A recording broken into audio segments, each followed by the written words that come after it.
Eh bien, bonjour, mes amis. C'est une belle matinée et un temps agréable pour être ici. Je suis heureux d'être en vie ce matin et d'être de nouveau ici avec l'Assemblée. Tant de choses peuvent arriver en si peu de temps. Et nous ne savons pas à quel moment il nous sera demandé de monter rendre des comptes, là-haut, au grand tribunal. Alors nous voulons être prêts en tout temps pour pouvoir être en paix. Et, comme je l'ai dit, je suis très reconnaissant. Évidemment, j'étais ici dimanche soir et j'ai parlé aux gens. J'ai prêché dimanche soir. Et je tiens à remercier frère Robertson et tous ceux d'entre vous qui ont appelé pour dire que vous aviez apprécié ce message de dimanche soir. Nous avons toutes choses. Donc, à un certain moment, je ne pensais pas prêcher. Je suis simplement venu et j'ai regardé frère Neville. On aurait dit qu'il avait un bourdon au fond de la gorge.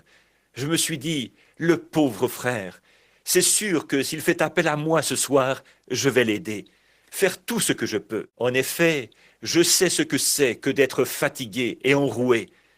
Et il avait prêché fort ce matin-là. Alors j'ai prêché à sa place dimanche soir.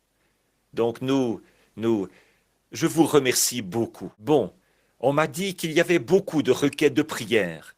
Alors, pensons d'abord à elles, à toutes ces requêtes. Inclinons maintenant la tête. Notre Père céleste, il est écrit que nous devons entrer dans tes assemblées avec des actions de grâce dans nos cœurs, faire connaître nos requêtes dans les assemblées des saints. Et nous en avons beaucoup ce matin, tellement que nous ne savons pas comment nous pourrions te les signaler, mais tu les connais. Il y en a beaucoup qui n'ont pas été exprimées. Celles-là aussi, tu les connais.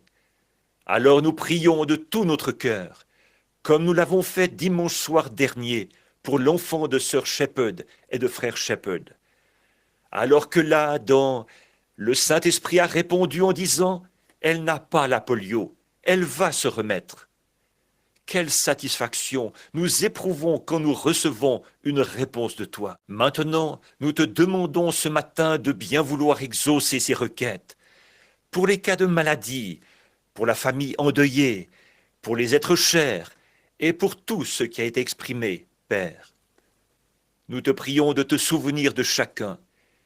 Et je présente devant toi ma prière ainsi que la prière de ces gens. Nous les rassemblons et te les adressons au nom de Jésus-Christ. Exauce-nous, Père, nous t'en prions. Amen. Je tiens à remercier chacun de vous sans exception pour vos prières pour moi. Alors que comme vous le savez, j'ai vécu une petite explosion là-bas au stand. Satan a essayé de me tuer. Et bien sûr, il n'a pas pu. Non, Dieu n'en avait pas encore terminé avec moi. Alors, il ne peut tout simplement pas le faire tant que ce ne sera pas fini. Quand Dieu aura terminé, alors je suis prêt. Mais mon bon ami, frère Wood, là-bas, n'eût été la miséricorde de Dieu, il n'aurait retrouvé de moi que ceci, la partie inférieure, et pas ceci, la partie supérieure. Une explosion d'une puissance de 5 ou 6 tonnes s'est produite à cette distance de mon visage, comme ça. Je n'ai pas été blessé du tout. Voyez, je n'ai eu que quelques éraflures au visage. Alors, eh bien, c'est tout parti maintenant.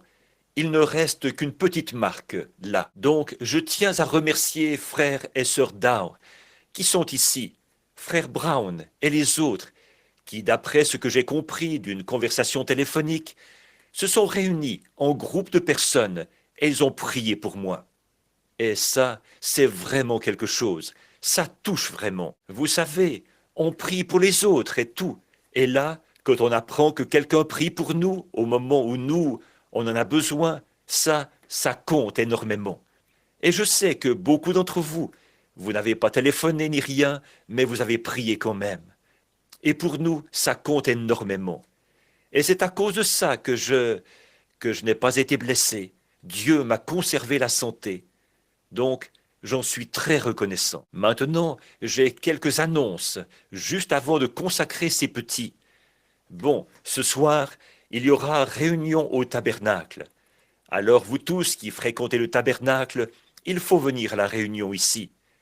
Donc je vais prêcher dans l'église de frère Raddle ce soir, ici, près de la route nationale. C'est un des frères qui viennent nous rendre visite. Et puis, dès mon retour, si je dispose d'une autre soirée, je veux aller chez frère Juni Jackson. Et il y a aussi ce frère de Salisbourg à qui nous devons une soirée là-bas. Alors nous voulons aller le voir. Et le frère qui est à Utica. Nous irons passer une soirée à ces endroits selon nos possibilités. Cette semaine, je pars pour Green Bay, dans le Wisconsin, comme vous le savez, pour être à la convention régionale des hommes d'affaires du plein évangile. Dimanche prochain, je serai à l'école secondaire, là-bas, à l'endroit où j'étais la dernière fois. Je ne me rappelle plus le nom de la grande salle de cette école secondaire. Qu'est-ce que c'est? Mather? Stephen Mather. Oui, très bien. La grande salle de l'école secondaire. Et puis, lundi, je serai à une convention qui a lieu à l'endroit où j'ai eu ce débat avec l'association pastorale à Chicago, la dernière fois que j'étais là-bas. Nous serons à cet endroit-là pour une réunion d'adieu à frère Joseph Bosé, qui part au Tanganyika. Tanganyika, je crois que c'est comme ça qu'il le dit. Et au Kenya et à Durban et un peu partout là-bas pour organiser mes réunions de l'automne prochain, en Afrique et un peu partout en Afrique du Sud. Alors, nous vous demandons de penser à nous en prière pendant ces réunions. Puis, nous serons de retour. Et je ne sais pas si j'aurai ou non le temps d'avoir un autre jour au tabernacle, avant que nous repartions pour la Caroline du Nord, et de là en Caroline du Sud, et ensuite tout là-bas, au Cow Palace, à Los Angeles, à Southgate. C'est à cette occasion que j'espère rencontrer Monsieur Weatherby, qui a fabriqué la carabine à l'intérieur de laquelle la cartouche a explosé. Il a ménagé trop d'espace à l'arrière de la chambre, alors la cartouche a exercé une poussée vers l'arrière au lieu d'être propulsée vers l'avant. C'était une vieille carabine que je lui avais envoyée. Il en a modifié le calibre pour en faire une carabine de type différent. J'y ai introduit la cartouche. J'ai épaulé pour tirer, et là, eh bien, le fusil a volé en éclats sur une distance de 50 mètres, tout autour de moi. Comme ça, il a fondu dans ma main. Le canon est parti jusque sur la ligne des 50 mètres. La culasse est partie encore plus loin que l'enclos où serre, à 30 ou 40 mètres derrière moi. Et des éclats de projectiles ont volé, arrachant au passage des morceaux d'écorce sur les arbres et tout le reste. Alors, c'était aussi près que ça, à peu près à 2,5 cm de mon œil, que le coup est parti, comme ça. Si ça peut faire sauter, et ce fusil-là, il peut supporter une pression de 3130 kilos, sans exploser. Alors, vous imaginez la pression qu'il a fallu pour produire ça. Et souvenez-vous, si ça a pu faire sauter ça, ça aurait pu me faire sauter la tête, et les épaules aussi, vous voyez. Mais le Seigneur se tenait là. Il n'a même pas permis que je sois blessé. J'ai juste eu des éraflures au visage. Quelques éclats de projectiles ont pénétré au-dessous de mon œil, du globe oculaire. Ils ont dessiné un anneau autour du globe oculaire. Alors le globe oculaire n'a pas été touché à l'endroit où les éclats de projectiles sont entrés. L'un des gros éclats, qui est allé se loger dans le crâne, a passé à côté de l'œil, mais il n'a pas pénétré dans l'œil. Oh là là, il n'y a pas longtemps, vous vous souvenez, je vous ai dit qu'il était venu à moi dans la chambre et qu'il m'avait dit « Ne crains pas, car la présence infaillible de Jésus-Christ est avec toi pour toujours. » Voyez. Alors, en voilà la preuve qu'il est là. Un médecin qui a examiné mon œil à Louisville disait qu'ils avaient répondu par écrit au docteur Samader, près d'ici, notre ami, en disant « La seule chose que je peux dire, c'est que le Seigneur se trouvait là, avec son serviteur, ce matin-là, pour le protéger. Sinon, il ne lui resterait plus ni tête ni épaule. Alors, il a vraiment été bon vers moi, et j'en suis reconnaissant. Ça m'amène encore un peu plus près. Ça change toujours un petit quelque chose. Et puis, 2 jours après ça, 3 jours après, alors que j'allais partir au Canada pour une série de réunions que j'avais prévues là-bas, cet homme, qui n'était pas au courant de ce qui s'était passé, m'a rappelé. Il devait reporter les réunions, voyez. j'aurais été en route pour me rendre là-bas, si cette chose-là n'était pas arrivée, comme ça. Voyez? Et donc, il m'a rappelé, et je devrais tenir ces réunions au Canada. Ce sera en juillet, les dernières semaines de juillet. Ensuite, je continuerai vers Dawson Creek, puis Anchorage en Alaska, si le Seigneur le veut. Or, je n'ai pas de ligne de conduite pour ce qui est d'assister à ces réunions, à aucune d'entre elles. Seulement, je me vois mal rester ici tout l'été, rester par ici, alors qu'il y a partout des gens qui sont en train de mourir. Il faut que je sème des semences, peu importe où, quoi qu'il advienne, même si elles ne lèvent pas, même si les oiseaux du ciel s'en emparent, quoi qu'il arrive, je veux semer des semences, parce qu'il m'en a donné à semer. Alors je vais semer la semence de toute façon. Maintenant, nous prenons un moment ici où bien des gens, comme ils le disent, baptisent les petits bébés dans la foi chrétienne. Bon, ça va, si c'est ce que vous faites, ça vous regarde. Bien sûr, ils ne les baptisent pas vraiment, ils ne font que les asperger d'eau. Mais quant à moi, j'aime m'en tenir strictement à ce que la Bible a dicté. Par conséquent, ce que la parole dit, c'est précisément ce que je veux faire. Ce qu'elle dit, c'est tout. Et alors, je ne trouve nulle part dans la Bible. Dans l'Ancien Testament, ils amenaient les enfants pour qu'ils soient circoncis dans la chair, les enfants mâles, et la mère présentait une offrande pour sa purification, 2 tourterelles ou un agneau. Mais dans le Nouveau Testament, le seul endroit que je peux trouver comme commémoration de ce grand service c'était une consécration. Ils amenaient les petits-enfants à Jésus et lui, il les prenait dans ses bras et les bénissait. C'est ce que faisaient les parents à son époque.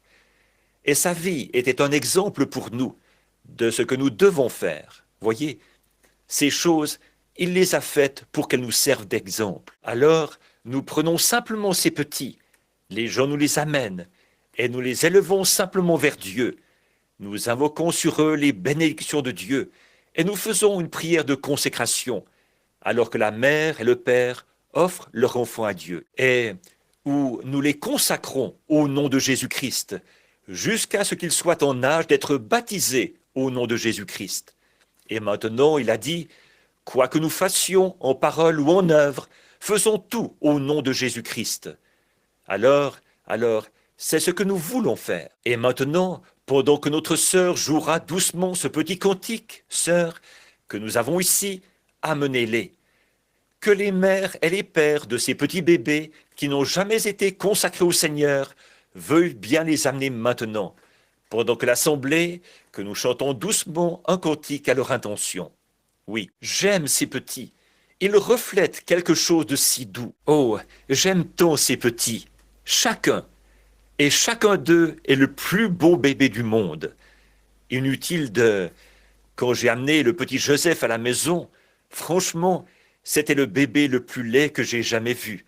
Mais sa mère et moi, nous trouvions qu'il était chou. Mais c'est comme ça, vous savez. Voilà, c'est ce que nous pensons, simplement. Je me demande ce matin, certains de nos membres ici, il y avait... Bon, il y a de la belladone dans cet œil-ci, ce qui brouille beaucoup la vision. Mais sœur Nash, elle avait placé une demande pour frère Nash. Je me demande s'il s'est remis. Est-ce que... Sont-ils ici? Oh, eh bien, oui, il est ici. Gloire au Seigneur, frère Nash. C'est bien. Maintenant, sœur Edwards est-elle ici? Ou sœur Shepherd, qui avait la petite fille malade. Elle va bien maintenant? Parfait. J'ai eu la nouvelle, et ça seulement environ 5 minutes avant de recevoir des gens de l'extérieur pour un entretien. Je suis allé dans la pièce en vitesse et j'ai prié. On m'avait dit que l'enfant était en train d'attraper la polio, que ses bras et ses jambes se raidissaient. Je suis allé prier en vitesse et j'ai dit « Je passerai après le culte ». J'ai dit à Loïs de rappeler et de dire à la dame que je serais là après le culte, que si elle avait besoin de moi, qu'elle me téléphone. Et quand je suis allé prier, l'Esprit a dit, elle n'a pas la polio, elle va se remettre. Je suis venu, eh bien, nous avons tous prié ici, à l'église. Avec ça, c'était réglé. Oui, madame. Gloire au Seigneur. La prière change les choses. Dis-moi, Il n'est pas ici ce matin, n'est-ce pas, le beau-fils? Oui. Dimanche passé, la dernière fois que j'ai prêché ici, dimanche il y a une semaine, un jeune homme était assis ici. Je n'arrêtais pas de le regarder. Je me disais, il me semble que je connais ce garçon. Et il s'est trouvé que c'était le fils de mon ancien camarade d'école, Jim Poole. En fait, nous avons grandi ensemble depuis notre enfance. C'est avec lui que j'avais eu mon accident avec le fusil de chasse ce jour-là. Et puis, plus tard, c'est lui